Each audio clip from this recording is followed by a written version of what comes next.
నమస్కారం అండి.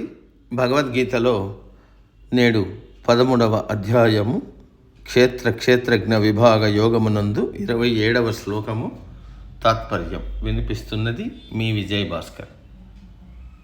యావత్ సంజాయతే కించిత్ సత్వం స్థావరజంజమం క్షేత్రజ్ఞ సంయోగాత్ తద్విద్ధి భరతర్షభ. తాత్పర్యం: అర్జున, ఈ ప్రకృతిలో ఎన్నో జీవరాశులు, పదార్థములు కనిపించేవి, కనిపించనివి, కదిలేవి, కదలనివి అనేకములైనవి ఉన్నాయి. అవన్నీ కూడా ప్రకృతి పురుషులు అంటే క్షేత్రము, క్షేత్రజ్ఞుల సంగమంతోనే పుడుతున్నాయి. ఈ ప్రపంచంలో మనకు కనపడని, కదలని అన్ని జీవరాశులు, పదార్థములు అన్నీ కూడా ప్రకృతి పురుషుల సంగమంతోనే ఏర్పడ్డాయి.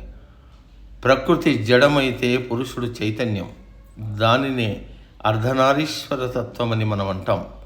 శివుడు పురుషుడు, పార్వతి ప్రకృతి, అందుకే ఆమెను పర్వతరాజపుత్రి అని అన్నారు. అలాగే విష్ణువు పురుషుడైతే లక్ష్మి ప్రకృతి, ఆమె కూడా సముద్రంలో నుండి పుట్టింది. అలాగే వివాహ బంధంతో ముడిపడిన భర్త ఒకటి అయితే సృష్టి జరుగుతుంది. ప్రకృతి పురుషుల కలయికే ఈ సమస్త సృష్టి. అందరిలో పరమాత్మ ఉన్నాడు. ఆయన ప్రమేయం లేనిదే సృష్టి జరగదు. పరమాత్మ, ప్రకృతి, వీటి సంయోగమే సృష్టి. జీవరాశులు 4 విధాలుగా పుడుతున్నాయి. ఉదరంలోనే శిశువుగా మారి గుడ్డు నుండి, విత్తనం నుండి, స్వేదము నుండి పుడుతున్నాయి. వీటి అన్నిటిలోనూ ఈ ప్రకృతి పురుషుడు ఉన్నారు. ఈ సత్యాన్ని ఈ శ్లోకంలో వివరించారు వ్యాసుల వారు. కానీ ఈ సత్యం ఎవరూ గుర్తించడం లేదు.